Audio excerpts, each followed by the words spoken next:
Hi friends, welcome to our channel. ఈరోజు నేను ఎంతో టేస్టీగా ఉండే ఆలూ మిల్ మేకర్ గ్రేవీ కర్రీని షేర్ చేయబోతున్నాను.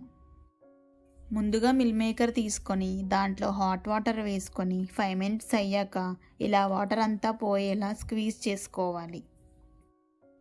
తర్వాత స్టవ్ మీద ప్యాన్ పెట్టుకొని ఆయిల్ హీట్ అయ్యాక మిల్ మేకర్ వేసుకొని అవి బ్రౌన్ కలర్ వచ్చేంత వరకు వేయించాలి. అవి బ్రౌన్ కలర్ వచ్చాక ఒక బౌల్లోకి తీసుకొని పక్కన పెట్టుకోవాలి. తర్వాత అదే ప్యాన్లో కట్ చేసుకున్న ఆలూను వేసుకొని ఒక స్పూన్ సాల్ట్ వేసుకొని ఆలు ముక్కలు మెత్తగా అయ్యేంత వరకు వేయించాలి. ఆలు ముక్కలు మెత్తగా అయ్యాక వీటిని కూడా ఒక బౌల్లోకి తీసుకొని పక్కన పెట్టుకోవాలి.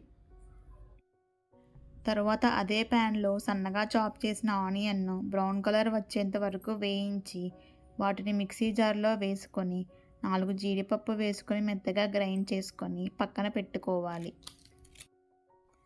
స్టవ్ మీద ప్యాన్ పెట్టుకొని ఆయిల్ హీట్ అయ్యాక 1 స్పూన్ జీలకర్ర, 2 లవంగాలు వేసుకొని అవి వేగాక చిన్నగా కట్ చేసుకున్న మిర్చి మరియు ముందుగా గ్రైండ్ చేసుకున్న ఆనియన్ పేస్ట్ని వేసి 2 మినిట్స్ ఉడికించాలి. ఆనియన్ పేస్ట్ నుంచి ఆయిల్ సపరేట్ అయ్యేంత వరకు బాగా వేయించుకోవాలి.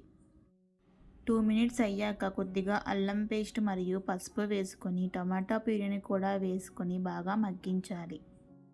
టమాటా ప్యూరీ నుంచి ఆయిల్ పైకి సపరేట్ అయ్యాక దాంట్లో రుచికి సరిపడా కారం, ధనియా పౌడర్ మరియు జీరా పౌడర్ కూడా వేసుకొని 5 నిమిషాల తర్వాత ముందుగా వేయించుకున్న ఆలు మరియు మిల్ మేకర్ను కూడా వేసి కొద్దిగా నీరు పోసుకొని 5 నిమిషాల వరకు ఉడికించుకోవాలి.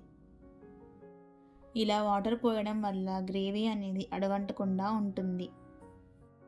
5 నిమిషాల తర్వాత గ్రేవీ దగ్గర పడ్డాక దాంట్లో కొద్దిగా మసాలాను వేసుకొని కొత్తిమీర, పుదీనా కూడా వేసుకొని వేడివేడి అన్నంలోకి సర్వ్ చేసుకోవడమే. అంతే, ఎంతో ఈజీ కదా. సో మీరు కూడా ట్రై చేయండి. మీకు ఈ వీడియో నచ్చినట్లయితే please like and subscribe to my channel. Thank you for watching.